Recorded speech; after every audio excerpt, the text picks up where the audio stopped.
He never asked again. What hurts the most is that I was going to tell him on that third. If my ex dates someone after me that isn't physically fit, doesn't have a job, isn't financially stable, what does that make me? Left them, they ain't leave me. But what they don't want to say is that the reason why women initiate divorce so much is because a lot of them get bored. Don't just want to sleep with you anymore.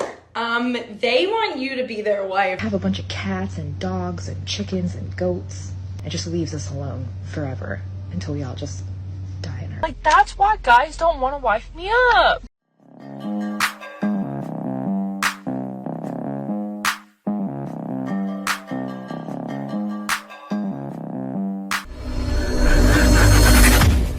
Hey guys, welcome back to More to Life. Now, before I get into this video, I ask that you like, comment, subscribe. Also, smash that notification bell just to be sure you get on my videos as soon as I release them. Let's get right into this. Okay, listen, I've confirmed it. My husband no longer cares about me. Okay, so this morning when I woke up in a really bad mood. Okay, I don't know why I woke up in a bad mood, but I was just in a bad mood. And I wanted to talk to him about it. I really did. So when he asked me the first time, he said, "What's wrong with you? You're acting like you're in a bad mood or something." I said, "No, I'm fine." Okay, so then he asks again. He was like, "No, I can tell something's wrong with you. What's going on? Is there something wrong?" And I said, "No, I'm fine." And then he never asked me again. He never asked again. And what hurts the most is that I was going to tell him on that third time. I was going to tell him the third time that he asked. And then he just must not care. He must not give a single what's wrong with me because he didn't ask for the third time. He did not persist with the questions. He asked twice and he let it go. Who does that? Who does that? I'll tell you who does that. Somebody who doesn't care about their wife. That's who does that. Somebody who's probably cheating on her. Somebody who is preoccupied talking to somebody else all day. He hasn't even texted me today to ask me what was wrong. He hasn't because he hasn't thought twice about it. He has not let it consume his thoughts. It's been consuming mine. I've been unwell all day. The only way for him to properly make up for this. She was dead serious.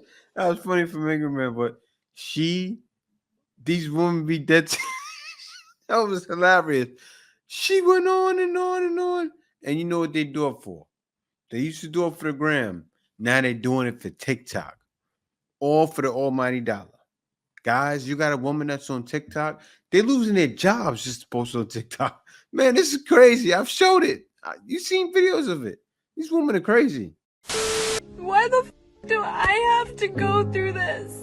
And he's just fine. Like, that's not f***ing fair. He gets to go about his life, have his home, have his cars, have his financial stability, and I'm over here f***ing struggling. You left him. This is happening to so many guys. They move on. How are these guys moving on? Right? A lot of times, guys are saying, "I don't want to deal with a modern woman anymore." And they'll either find maybe a trap wife back home or they're co-sales. They'll sell out and meet the right one because men have to. Men have to search other ways to find them, right? But men know they can't be with a woman back home. If a woman, because a woman in the last video I said I did, right? A woman said, they want guys to pay everything and they want guys to care. And look, men don't care anymore. Men can't care. We show two emotions, we get seen as soft. We care too much, we get seen as a stalker and all kinds of creeps, and nobody's doing that anymore. Can we please talk about how embarrassing it is to have an ex that dates unattractive people after you? Exactly what does one mean by unattractive? And I don't just mean attractiveness in terms of physical beauty. Oh, please go on. I'm talking about their attractiveness as a partner. If my ex dates someone after me that isn't physically fit, doesn't have a job, isn't financially stable, isn't paving their own way in this world, what does that make me? Wait, so one is basing one's own attractiveness level on the next person that one's ex decides to date? How exactly does that make sense? Does that mean I was doing charity work? Does that mean I was dating someone below my league? Probably not, but do bear in mind that there are probably attributes about that person that your ex is deciding to date that they find to be appealing, and that's not necessarily a reflection on you. Because if you're pulling unattractive people after me, that means that I am also unattractive. Not necessarily, but do remember that people find others attractive for all sorts of different reasons. Call me crazy, but I want my ex to go date the most attractive person they can find. No wonder you're single. Don't embarrass my image like that. I honestly do not understand the fascination that some individuals have with who their ex decides to next partner up with, because it's not necessarily a reflection about you. However, it does say a lot about a person's lack of self-esteem that they have to worry so much about their own self-image based on another person's decisions. Yeah, right. If your ex got with a person that was a certified baddie, you'd be crying till the sun comes up. Stop it. I be on here all the time, and I be watching you, and I be trying to drill you. Excuse me for cussing. There it goes. There it goes. Drill. I ain't cussed her at all. I be trying to drill you. See, for those of you that think she natural and pretty and all that, that's what you really gonna get at the house. That TV down. It's too loud. Okay, hold on 1 second. You got 2 kids over here, and they fell asleep watching TV. You know what? And guess what? You could have a man like me over there with you, but you a little bit too much. You do too much. Oh, why I do everything by myself? Exactly. I already know that. After the man gets some, he gone. You think I ain't been through that before? Oh yeah, and I'm telling you why you been through it. Just because I'm loud don't mean nothing. I left them. They ain't leave me. I'm glad it's real sarcastic to you because I don't care. I'm really joking. Because guess what? Tomorrow you're going to be in the same predicament. Next year you're going to be in the same predicament. Could eventually get on the same cycle. When you're 40, you're going to be in the same predicament. And when you're 50, the only thing that's going to be worse is you're not going to get no tax money from them kids. See, the tax money's going to run out eventually, which is income for y'all. The little kids is not going to be in the house to keep y'all company forever. So guess what? You're going to be wishing and praying and hoping you had a guru. Nigga, I need a Hercules. See, he's right, though. They're going to be hoping and wishing they had a man to save them because that's what it's going to be then. And nobody's coming to save you. It's funny. It's getting worse now than ever. They don't see it. So we met in our early 20s. We got married at 27. And we did not have the connection and the chemistry that we should have, if that makes sense, in like the bedroom. And I married the nice guy and he married the hot girl. And we were best friends. Got along so well. We did not fight. We got along so well. So keep this in mind when women say that the reason why they initiate divorce so much is because men are such awful husbands. Someone to blame. But what they don't want to say is that the reason why women initiate divorce so much is because a lot of them get bored. And yes, perhaps the attraction goes, but none of them want to admit this is also a reason why women initiate divorce so much. They're trash and men are awful. Women leave guys who are very good to them and are very nice, and that's just a cold, hard reality. That's why there's no more nice guys. Here's my thing. Men don't just want to sleep with you anymore. They want you to be their wife. They want you to be, oh my God, head over heels in love for just like a day. That's what who said. Just a day. And then they're like, all right, moving on. And my thing is, all right, I can handle if you just want to smash and freaking get out of there. But if you sleep over and hold me in your arms the whole night, all of the oxytocin is released in my body, and at that point the situation's actually out of my hands. Actually, it's chemical. It's actually chemical. So all I'm saying to you guys, to the boys out there, is, hey, have you guys ever thought about just making a friend? Friend zone. What if you just go and to your boy who you usually play Call of Duty with, what if you just go, hey man, how's your day going? So single. So single. Instead of ruining my life. That's not their intention. See, woo! She gives it up to all the women get up to chat and they complain. I can't lie. I would have probably knocked her down back in the day, right? But let me explain what happened to her. Right now, I don't fault guys for doing this, men or men. That guy gave you a lovemaking session, and it felt like love. That's what guys do. He gave you one of those, oh baby, oh, and then held you like it at the end because he felt that for you. He felt love for you in that moment.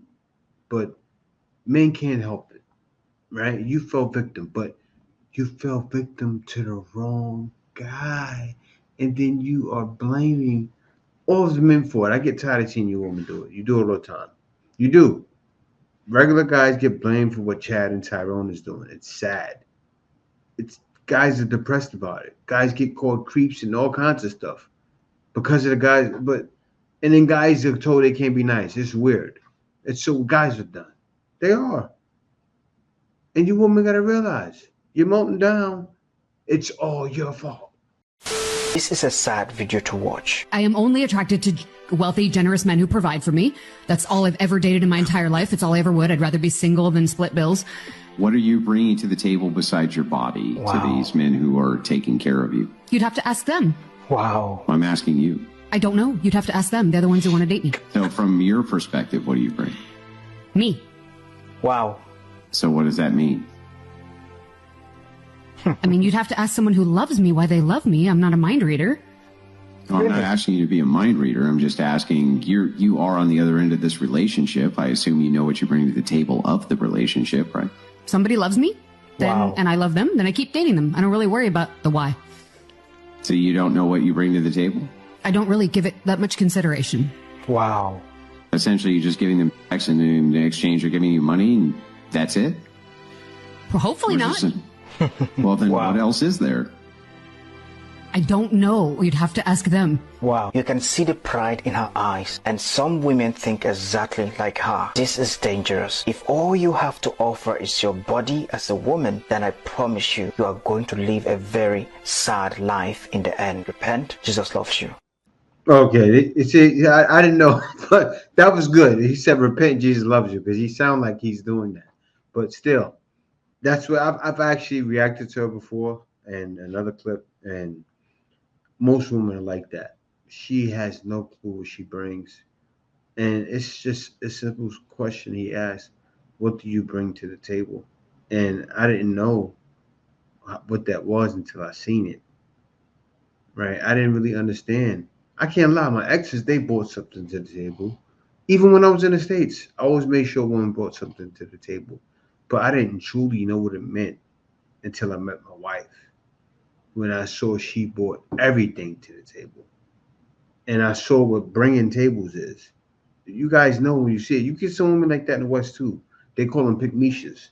They will bring everything to the table and they're all about you. And yeah, that's what guys want. And that's what the guy was looking at. You could have simply said that. I bring to the table, I'll do anything he needs me to do for him. What does that mean? That means if he needs me to be over there at 4 a.m. because his back hurts and I got to rub his back to make him go to sleep. Like that right there is deep. Like you say that. Because just, I don't know. It's not good enough. Can we please talk about the dating scene these days? Okay, yes. Let's talk about it. Because, it's rough out here. No one wants you more than the people that DM you and, you leave them on red. Really? No one wants you more than the people that you take forever to respond to or just forget to respond to them altogether. Interesting. And then as soon as you give some of these people a chance, like communication is like great at first, but then as soon as you start to catch real feelings and communicate well, and respond in like a timely manner, gone with the wind. They want nothing to do with you. So they begin to treat one exactly the way that one initially first treated them. Ironic, really. And then you cut them off because of how they're being. Does anyone not see the irony here? And that's when they decide they want you again. It's like this weird cat and mouse game. I don't understand. It's funny how one initiated that game in the first place, but then, as I said, when they start playing back using the exact same rules and strategies, one doesn't seem to like it. Perhaps if one wants a serious relationship, stop playing games. Yeah, that's what guys are sick of. They're sick of games, right? And they keep playing them. All of you keep repeating yourself, like back and forth. You see so many different women saying, why are guys doing this? And you don't see the revolving cycle that you've created. It truly is weird. You know, my wife watches this. There are women in other countries watching y'all right now. Seriously. There are women in other countries going, what's wrong with them? Seriously. I'm not lying. They're looking at y'all going, you got these good men. They're working hard. Let me give you an example. In the Philippines, I'm not trying to say there's a lot of hardworking guys in the Philippines. I know them myself. But women bump into guys that are dirtbags. That are dirtbags all the way. That will be with their best friend, seriously, on a weekend. And then be with them and then will take their money, never work. Will take all of her money. Seriously. A Filipino will go out to work and go work all day. He will work, then he'll give an excuse of why he can't find a job. This happens. And these women are paying all of the bills. I know someone right now in Thailand has a Filipino guy. She's a Filipina that has a baby. And you know what I'm talking about, Kay. Kay knows her very closely. Kay knows her extremely closely. And she's paying all of his bills. And they have a son. And she's paying for the house. I mean, everything. Everything. You know how it is. With the Filipino guy. That's always saying he's into God. I don't know. You know what I'm talking about. I know what you're talking about. You know exactly what I'm talking about. But yes. And I know tons of situations like that. And these women, they have no idea. They don't. They don't know, like over by, not Russia, but those areas over there, a woman sees it weird for a man to pay for everything on a date. They don't know. A woman would rather go for coffee. They have no idea, but women in other countries would rather, you tell a Filipina or a woman from over there in Eastern Europe, not Eastern Europe, but over in that region over there, you want to take them to coffee? Oh, you want to take me for coffee? Yes. Wow. Excited. Could you imagine? And guys have those billions more women at their disposal. These women have no idea. I got screwed in my last marriage from a person who I think if we were voting would all think probably wouldn't screw you. So had I bought a house with that person, I really can't imagine the position I would be in. And I think where he's coming from is a really traditional upbringing of dad paid for everything. Dad's the man of the house. Dad's got mom. And the problem with that is there's no one ever had conversations in that scenario about what if shit hits the fan. And luckily for his parents, it didn't. But I used to say when I got married, I was like, I will never, I didn't put protection into place because I thought nothing would ever go wrong. And I lived to tell the tale that something went wrong. And so it's like, I don't think there's any harm in him explaining to her, here's a way that we can both have a little bit of ownership in this house. And so she feels a little bit more comfortable because listen, if he's so sure nothing's going to go wrong, well then no problem putting the insurance plan in place, I think. And she's not so bad. She wants to make sure she has insurance plans. Doesn't sound so bad. I don't know her. I would need to hear more. I say she's right. She is right. Everybody wants to have an insurance plan and make sure they're good. I would need to hear more from her to give a correct assessment. But she's right. Hey, Mike, I know you think your truck is totally sick, but this is what I think of your precious 4x4 hang out all day with your stupid friend's truck! Push it!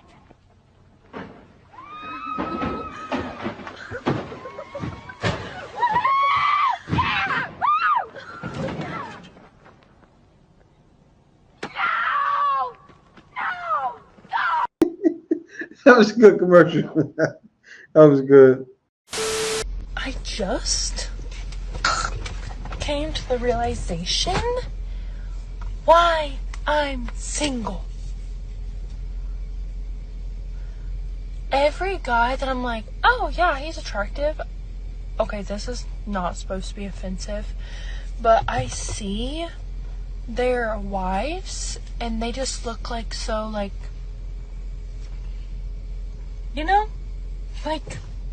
not like this. Just I pretend my tattoos are gone. Dude, I look crazy. That's why guys don't want to wife me up. And I just come to this realization today. See? I thought these men wanted big, strong tough girls.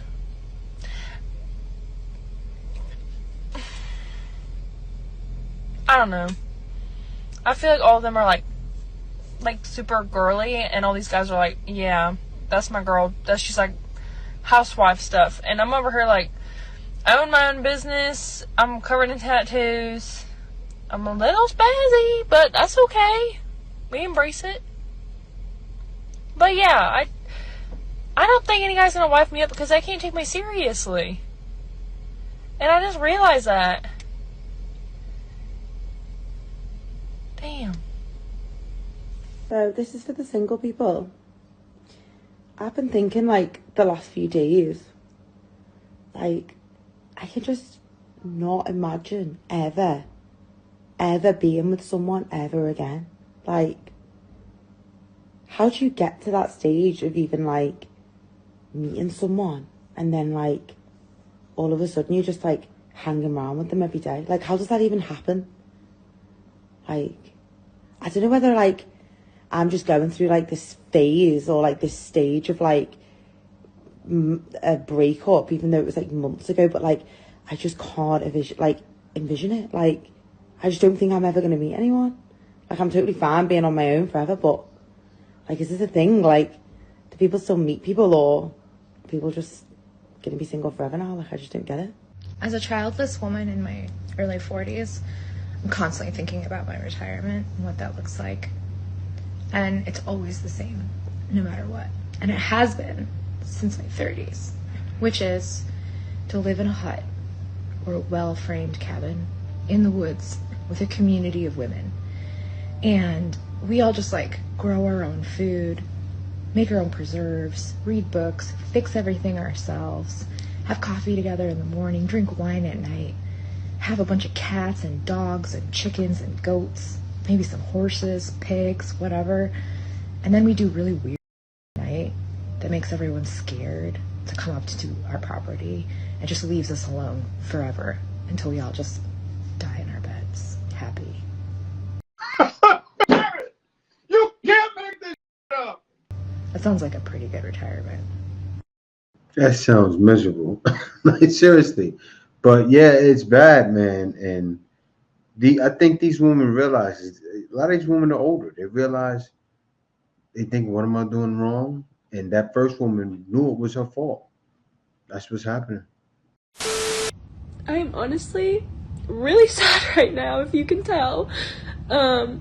That's like the weirdest thing about grief is like, didn't cry for 2 days, was good for 2 days, and now I'm by myself, and it's just like the hurricane, like it's here again, you know? It's, the tsunami is back. Like, it's just so hard, and like I'm frustrated because I, got, my whole world got disheveled, and I feel like he has moved on, and he is healed and moved on and doesn't care about me, which I don't want him to come back into my life. But Guys, I get tired of seeing these videos, but you see them all the time.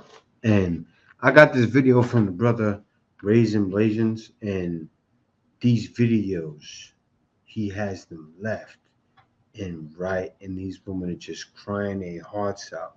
They're mad because their husband has moved on. What did you expect, woman? The man to sit there crying every day? You want to know what you would do if he was crying every day? You'd be laughing and smiling. Seriously. You see, he moved on. They're crying. So what would they be doing if he's sad and upset all the time? Ah, look at this loser. Call him a loser. You can't win for losing. They'll be smiling and call him a loser. And so many men have figured it out now. They have. A lot of guys are saying, don't play. Instead of try harder, women want guys to try harder. A lot of guys are saying, don't play. I'll get my ball up and go to another court. I can always go over here and play ball, right? But no matter what ball it is, I can always go over here and play basketball, get my 3-point shot on, right? I can go over here and play football. I can go play baseball. And what are they doing that? With women in other places. Or guys will stick around and find women that are for them.